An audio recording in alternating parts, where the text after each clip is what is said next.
Good morning, children. Class 10. Let us continue trigonometric identities. We are topping part 9. Trigonometric identities are sine square theta plus cos square theta 1, secant square theta minus tan square theta 1, cosec square theta minus cot square theta 1. But why we are calling them identities? Why they are not equation? Because an equation is called an identity when it is true for all values of the variable involved. And for any acute angle theta, these are the identities because they are valid for all values of variable theta. Equation is valid, equation is true only for particular variable, particular value of the variable, but identity is valid for all values of that variable. How we are getting these identities? Let's learn here. I made a right triangle. You can see ABC is a right triangle in which I am taking angle A is theta, and side opposite to this angle is called perpendicular. Side adjacent to this angle is called base, and side opposite to 90-degree angle is called hypotenuse.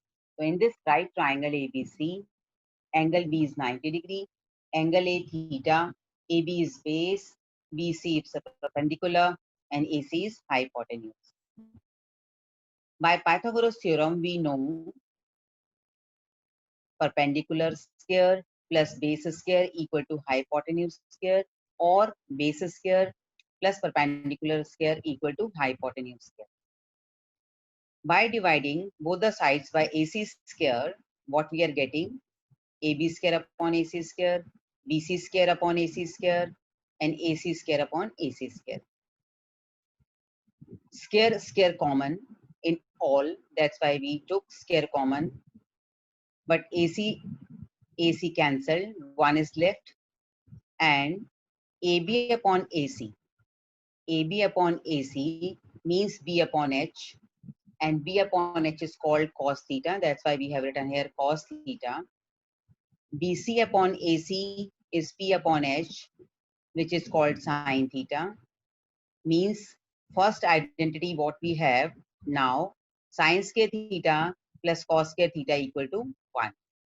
We got first identity here. What about the next one? Let's continue. What about the next one?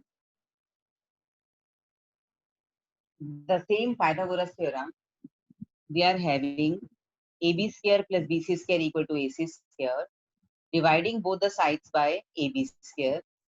By dividing, we are getting AB square upon AB square plus BC square upon AB square equal to AC square upon AB square. Again, in all, square is common and AB cancelled. 1 is left here. 1 square is 1. BC upon AB, this is P upon B. You can see earlier in the triangle that is tan theta because P upon B is tan theta. And AC upon AB is H upon B, which is secant theta. That's why what we are getting, 1 plus tan square theta equal to secant square theta. If we shift tan square theta on the other side, it will become secant square theta minus tan square theta equal to 1. Means second identity, secant square theta minus tan square theta equal to 1. Now what about the next one? In the same Pythagoras theorem, we are dividing both the sides by BC square. By dividing BC square, we are getting AB square upon BC square plus BC square upon BC square equal to AC square upon BC square. Again, in all, square is common, you can see, and AB upon BC. What is AB? Base, and it is perpendicular. B upon P is cot theta. That's why we are taking cot theta square because square is here. BC cancel. That's why it is 1. And AC upon BC is again hypotenuse upon perpendicular, and it is cosec theta. means what we have now, 1 plus cot square theta equal to cosec square theta, or we can shift cot square theta on the other side. It will become cosec square theta minus cot square theta equal to 1. This is third identity. Means by a right triangle, we are getting all the identities here. These relations are defined for theta. Here we learn theta from 0 to 90 degree. That's why this is valid. Theta is greater than 0, but less than and equal to 90 degree. Now, what is application? Now, let's do one question from exercise 8.1. What's the question here? Express sine A, secant A, and tan A in terms of cot A. You know, sine and cosec are reciprocal of each other. That's why we can write sine A equal to 1 upon cosec. But cosec A can be written as cosec square A root. And we have just done identity. Cosec square theta is 1 plus cot square theta. Means in place of cosec square A, we can write 1 plus cot square A. Now here it is sine A in terms of cot A. Second is secant A. Secant A and cos A are reciprocal of each other, dividing numerator and denominator by sine A. 1 upon sine A is cosec A, and cos A upon sine A is cot A. Cosec A can be written as square root of 1 plus cot square A, like this. And again, we are having secant A in terms of cot A. Now, tan A.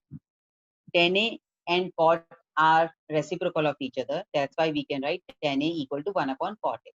So means sine A, secant A, and tan A all are in terms of cot A. You can see in all cot A, cot A, cot A. In this way, we can use these identities. We will learn more related to them. I think it is clear to everyone.